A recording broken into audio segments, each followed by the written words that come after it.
So first you need to understand a little bit about the structure and the function of the cell membrane. Here we have the cell membrane, and what this diagram is showing is that the cell membrane does in fact surround the entire cell. Now here it's shown as a sphere, and the cell isn't always spherical.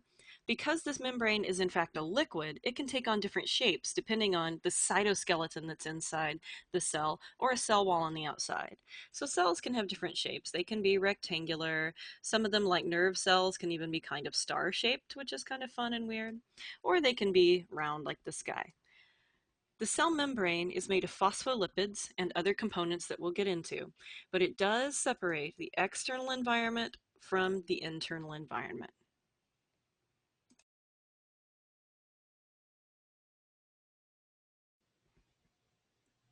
Next, we need to discuss the overall functions of the plasma membrane, and I can summarize this in two words: transportation and communication. First of all, because the cell membrane is on the very outside of the cell, and it separates the external environment from the internal environment, it's kind of like the bouncer at a club. It gets to decide who comes into the cell and who goes out.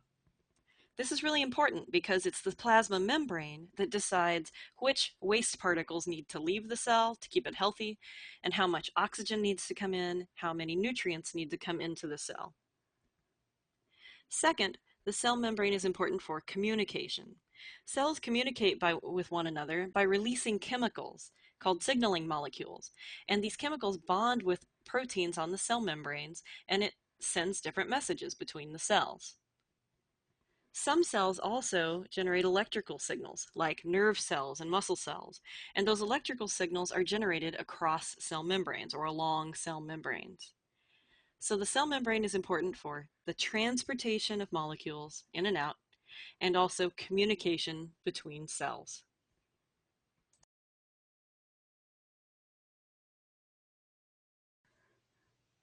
The cell membrane separates two environments, or two solutions. The one outside the cell is known as extracellular, while the one inside the cell is known as intracellular. Again, these are solutions. So they're aqueous solutions, they're mainly made of water, but these two environments will contain different numbers, types, and concentrations of solutes, and they'll contain different kinds of structures. For instance, this extracellular environment happens to be of an animal cell. And so if you remember from the last chapter, we call that the ECM, the extracellular matrix. And it contains a lot of these giant collagen fibers and these weird things called glycolipids and glycoproteins. Internally, this animal cell has a lot of cytoskeletal proteins and other kinds of solutes. So these are two different environments, and the cell membrane controls what passes from the extracellular to the intracellular environment and vice versa.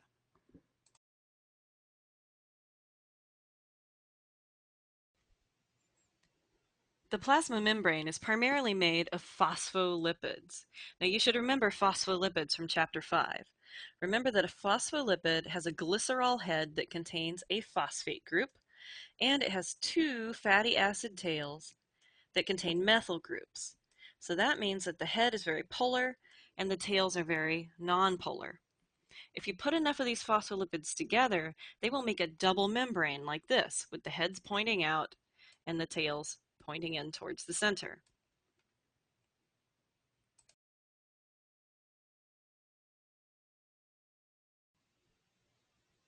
Now, one of the neatest things about this membrane, I think, is that it's a liquid. It is fluid. Now, why is that? Well, it's because the phospholipids are not bound together. They just hang out together, and they hang out in this orientation so that they can squeeze their tails into this layer. Now, why do they do that? Well, it's because the tails are very, very hydrophobic. They don't like being near water, so they would rather be around other hydrophobic molecules, so they will stay in this orientation.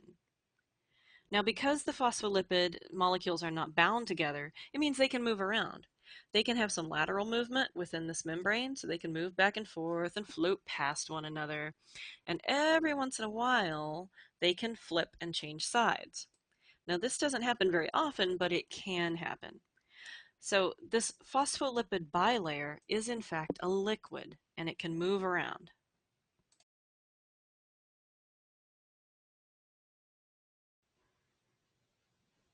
Because the phospholipid bilayer is a liquid, cells need a way to control how fluid or how liquidy it is. They primarily do this using cholesterol molecules. Now you should remember cholesterol from chapter 5.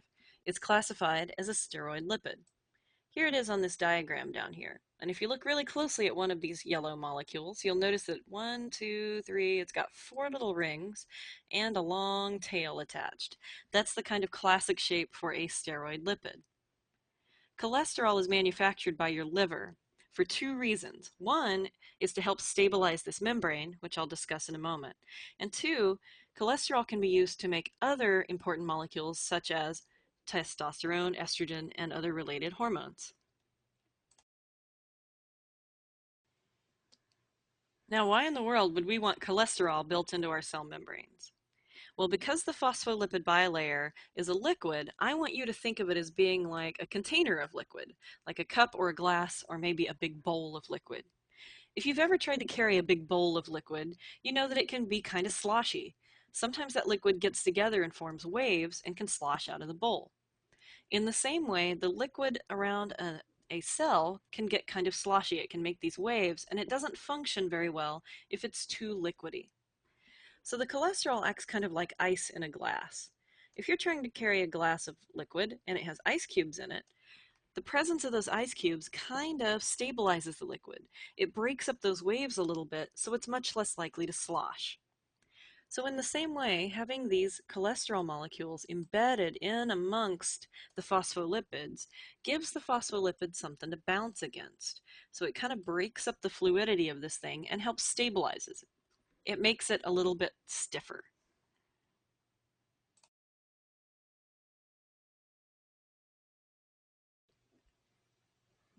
Many other types of molecules can be found in a cell membrane, sort of sandwiched in between the phospholipids. Things like proteins, other kinds of lipids, etc. So now because that phospholipid bilayer is a liquid, those components are going to be moving around. They're going to float around on the cell. They can even move from one side of the cell to the other, etc. Sometimes, though, the cell wants to hold certain things in place. It doesn't want all of its components randomly moving around all the time. So how can it achieve that? Well, let's look at this diagram.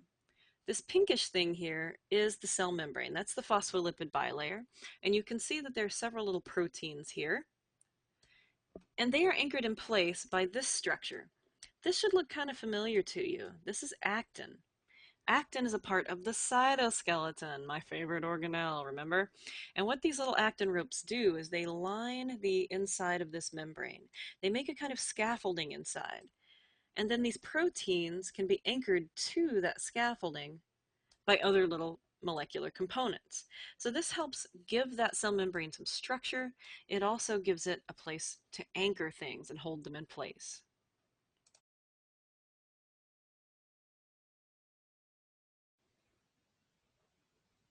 Two different kinds of structures are used to anchor things in place within this cell membrane. On the intracellular side, again, we have the cytoskeleton, that network of protein tubes that forms a scaffolding on the inside of the cell. On the outside of cells, at least animal cells, we have the ECM, the extracellular matrix. And again, that's a giant network of these big collagen fibers and glycoproteins and glycolipids. The cell can use this to either stick two cells together or to anchor proteins and other structures into particular spots on that cell membrane.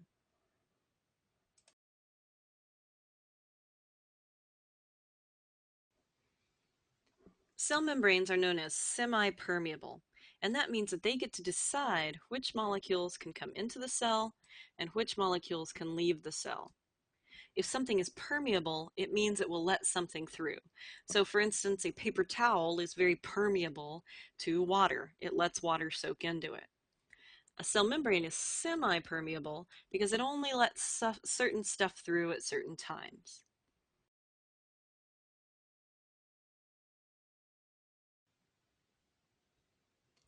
Cell membranes are semi-permeable largely because of the structure of those little phospholipids. So let's take another look at that. Just to remind you, the heads of the phospholipids contain a phosphate group, and that makes them very, very polar. while the tails contain methyl groups, which makes them very, very nonpolar. When you put these phospholipids together in a larger membrane, you end up with the very outside of the membrane and the very inside of the membrane being very polar, with this big, thick nonpolar layer in the middle. Now, really, it's the nonpolar layer in the middle that kind of helps decide who can come in and who can go out. So that sort of begs the question, which molecules can do this? Which ones can cross by themselves and which ones can't?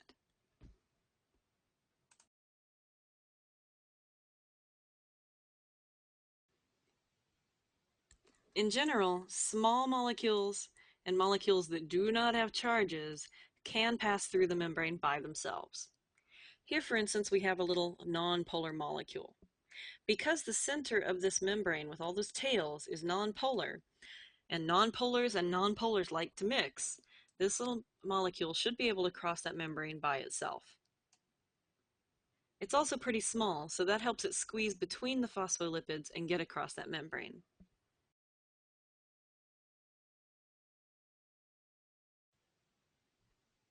Again, in general, large molecules and charged molecules are not going to be able to pass across the membrane by themselves. Well, why is that? Well, here we have some little ions, for instance. Ions have charges, and because they have charges, they don't like to mix with this big nonpolar layer in the middle, which has no charges. Things with charges tend to like to mix with other things with charges, but they don't like non-charged molecules. So they're going to have trouble getting through by themselves. Also, molecules that are very large, like this big ol' macromolecule over here, is going to have trouble squeezing its way between those phospholipids, so it's not going to be able to cross by itself. Incidentally, take a look at this macromolecule. The shape of it should look sort of familiar to you. That molecule is most likely a protein.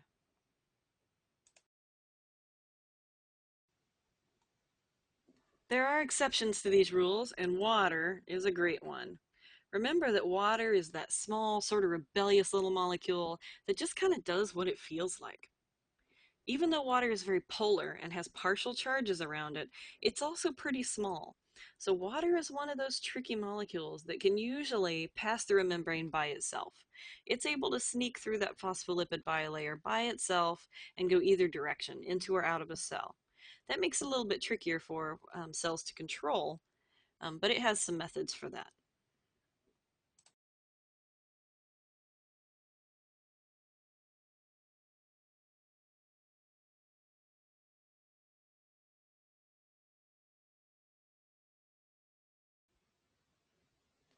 In addition to the phospholipids and cholesterol molecules found inside a cell membrane, you're also going to find a whole bunch of membrane proteins. There are many different types of membrane proteins, and they're either going to be classified based on their shape or the job that they do. These proteins are classified based on shape, so let's take a look at them. First, we have the integral proteins. Integral proteins have been integrated just into one side of the membrane, so they can be found sticking into the intracellular side of the membrane or the extracellular side, but they don't pass all the way through, they just stick in one side. Attached to these integral proteins, we sometimes find peripheral proteins. Peripheral proteins just kind of stick onto these integrals. They are on the very periphery of the membrane. Finally, we have proteins that extend all the way through the membrane and stick through both sides. We call these transmembrane proteins.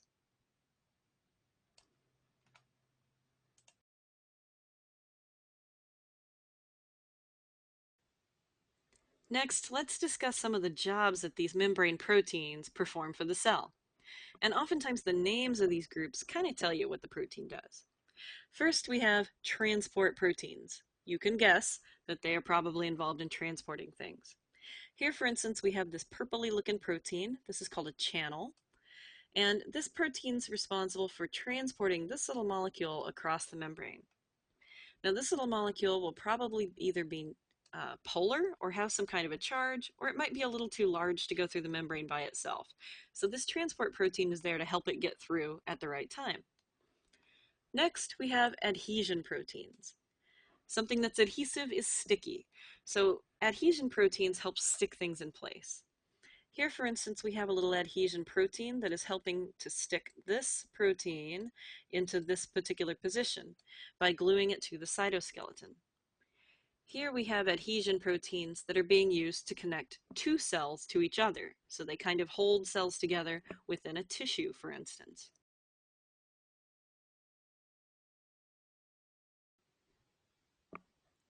Next, we have receptors and recognition proteins. Receptors are all about communication. Here we can see a little molecule called a signaling molecule coming from the extracellular environment. And what it's going to do is it's going to dock with this very specific receptor. When it docks with that receptor and sticks to its active site, it's going to cause the inside, the intracellular side of that protein to change shape, and that in turn is going to cause a chain reaction of events to happen inside the cell. So in this way, cells can respond to messages being sent to them from other cells.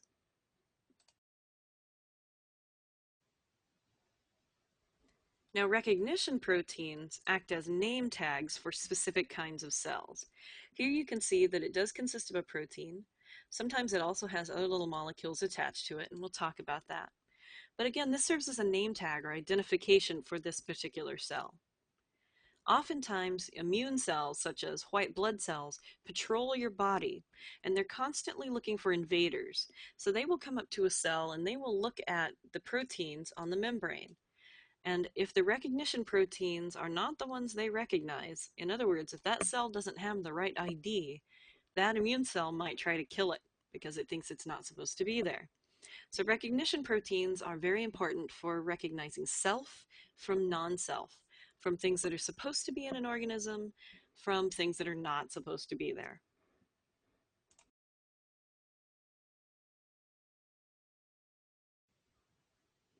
We talked about phospholipids, we talked about cholesterol, we talked about proteins a little bit.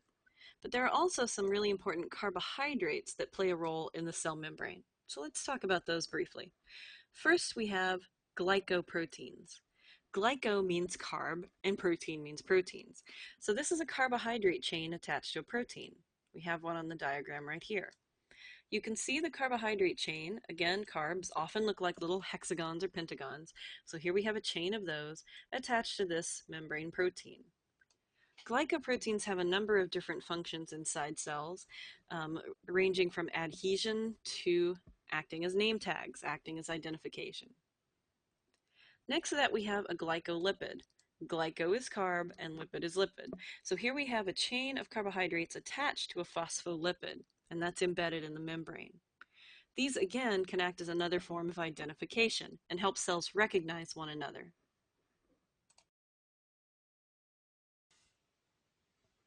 So now hopefully you understand a little bit more about the basic structure of the membrane, how those different parts are put together and what they do, and the different tools that the cell can use for communicating with its environment and other cells, and for transporting molecules back and forth across that membrane. Next, we're going to discuss a little bit more about how molecules move in general, so you can start to understand how cells can carefully control which molecules come in and which molecules go out.